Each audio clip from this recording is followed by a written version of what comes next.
Hello everybody, welcome back to the Word from the Shed.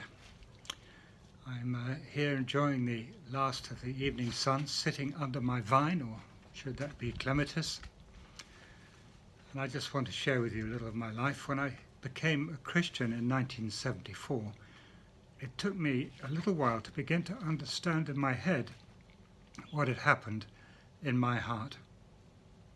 Within a few hours of hearing the gospel message for the first time, I become convinced that the God who is there, whose existence I'd always suspected but not comprehended, was indeed real, and that he had a personal interest in me, as he does in all of us.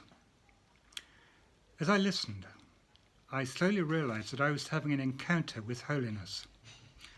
I began to see that I'd separated myself from God by my selfishness and my pride, and to feel unclean and unworthy of him.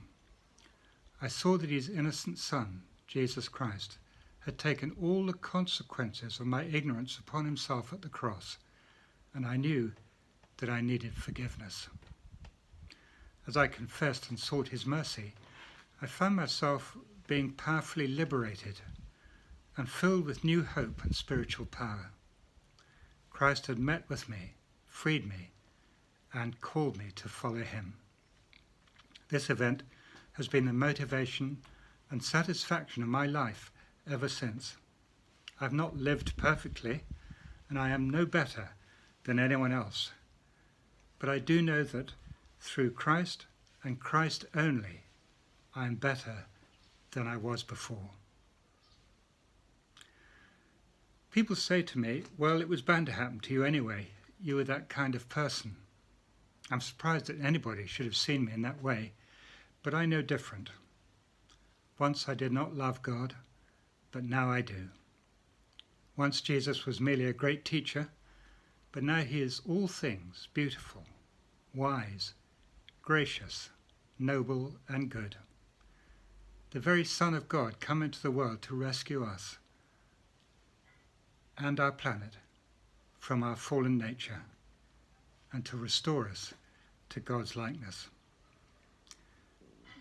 They also say you're lucky to have had such strong faith. The implication is that faith comes naturally to some and not to others. But this is nonsense.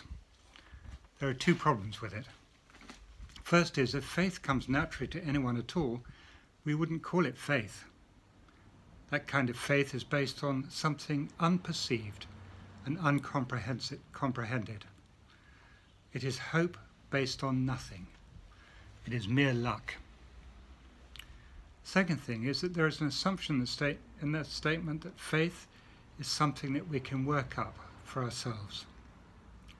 This is perhaps true, but faith in what? Christian faith is the opposite.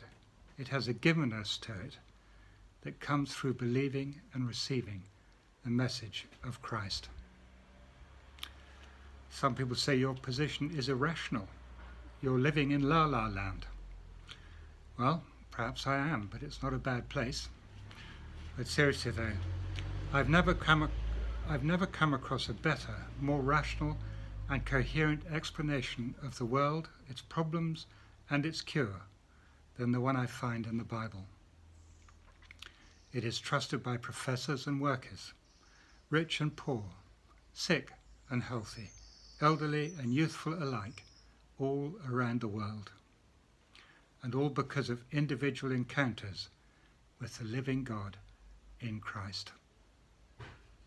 There's a verse in the book of Hebrews, chapter 11 and verse 1. It goes like this: Now faith is being sure of what we hope for, and certain of what we do not see.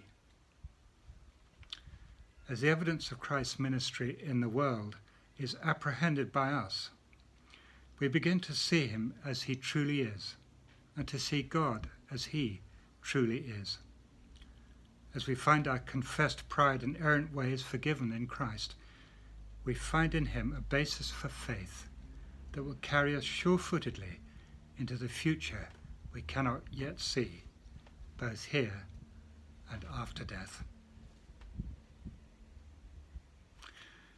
I've put some links in the description box where you can find me on Facebook and YouTube, and you can find your way to the Edgemoor Group website, the group of churches to which I'm privileged to belong. Please do like or share this video if you want to. You could subscribe, which would help me improve things. I need to get to 100. I think I'm around about 76 or 8 now, but I'd be very grateful if you felt you could subscribe, and then you'll be notified if you press a little bell. I don't know quite how it works. It either comes through on an email or on your phone or something, but it's all terribly clever. And on that note, I'll say goodbye. See you next week. Thank you very much for watching. God bless you.